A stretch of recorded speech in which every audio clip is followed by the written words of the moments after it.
Ang pag-uusapan naman natin sa video na ito ay ang King James Bible published noong 1611.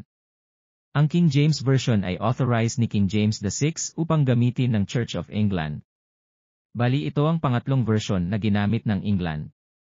Una ay ang Great Bible pinalitan ng Bishop at ang huli ay itong King James Bible. Ang original na King James ay nagtataglay ng 39 books mula sa Lumang Tipan, 14 books mula sa Apokripa, 37 books mula sa Bagong Tipan. Kabuohang bilang ay 80 books.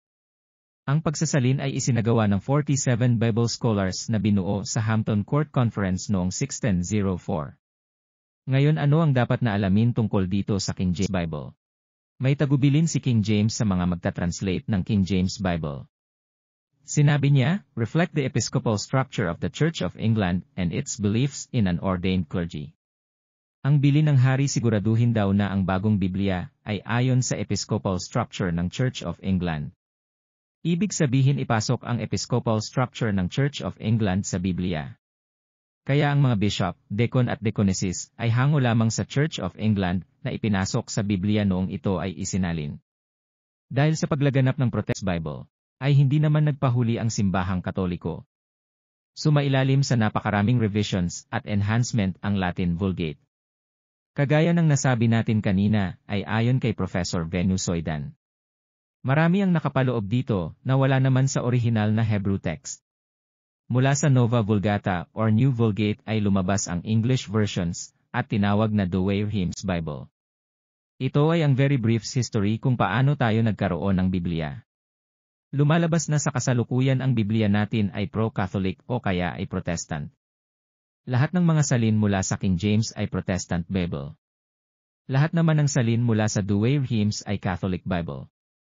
Lahat ng mga iyan ay may malaking pagkakaiba. Lahat ng iyan ay nagkiklaim na yan daw ay inspired ng Holy Spirit.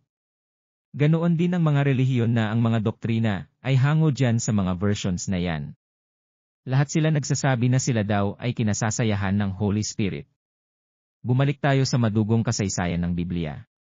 Habang ito ay ginagamit bilang political control sa pamamagitan ng relihiyon, alin sa tingin niyo ang inspired by Holy Spirit? Kung kami ang inyong tatanungin ang sagot ay wala. Kahit isa man sa kanila. Ang tinutukoy at tunay na inspired ay ang original Hebrew manuscript, na sinulat mismo ng mga propeta, at ang mga translation na walang binago sa tunay na nilalaman ng orihinal. Isang palatandaan kung inspired nga ng Holy Spirit ang hawak mong Bible, ay nandyan dapat ang tunay na pangalan ng Ama. Kung wala dyan sa Bibliyang hawak mo, at ang nakalagay dyan, ay mga pangalan ng mga paganong Diyos-Diyusan, ay huwag na huwag mong sasabihing iyan ay inspired ng Holy Spirit. Ibig sabihin corrupted ng mga pagano ang hawak mong Biblia. Ngayon kung ang Biblia ay dumaan sa maraming pagsasalin, nagkaiba-iba ang mga versions kung kaya nagkaroon ng kaguluhan at pagkawatak-watak ng mga relihiyon. Hindi ba nararapat na ito ay ibalik sa dati? Sino ang higit na may karapatan na magsagawa ng pagtutuwid? Walang iba, kundi ang mga Hebreyo.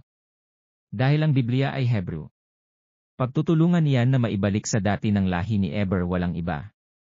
Ano ang sinasabi ng Torah tungkol sa pagre-revision ng Biblia upang maibalik ito sa dating anyo? Zephaniah chapter 3 verse 9, For then when I return to the people a pure language, that they may all call upon the name of Yahweh to serve Him with one accord. Napansin niyo ba na ibabalik ang purong lengguwahe? Para maibalik ang tunay na pangalan ng Ama. Upang ang mga naniniwala ay magsasamba in one accord. So ano ang ibig sabihin nito? Aalisin ang mga paganong sinasamba ng mga relihiyon. Ibabalik ang tunay na pangalan ng Ama. Ang pagsasaayos ay magmumula sa mga Hebreyo. Pagtutulungan ng silangan at kanluran. Revelation chapter 7 verse 2 hanggang 3, The I saw another angel coming up from the east, having the seal of a living Father. He called out in a loud voice to the four angels, who had been given power to harm the land and the sea, verse 3. Do not harm the land or the sea or the tree until we put the seal on the foreheads of the servants of our Alahayam. Kung unawain natin ang sinasabi ng Zephaniah chapter 3 verse 9 na ibabalik ang pure language. Ibabalik ang tunay na pangalan ng Ama, At isasabay mo iyan sa sinasabi ng Revelation chapter 7 verse 2 maliwanag ang mensahe ng dalawang talata. Maibabalik ang purong lengguwahe, maibabalik ang pangalan ng Ama sa Biblia magkakaroon ng pagtatatak sa foreheads. Ano ang itatatak sa noo ng mga taong tunay na sumusunod? Ang pangalan ng Ama. The seal of a living Father. Salamat sa inyong panonood at nawa ay may matutuhan kayo sa topic nating ito. Welcome sa ating mga new followers at subscribers. Abangan niyo po ang mga susunod nating upload video upang hindi kayo madaya ng mga paganong doktrina ng mga serpent.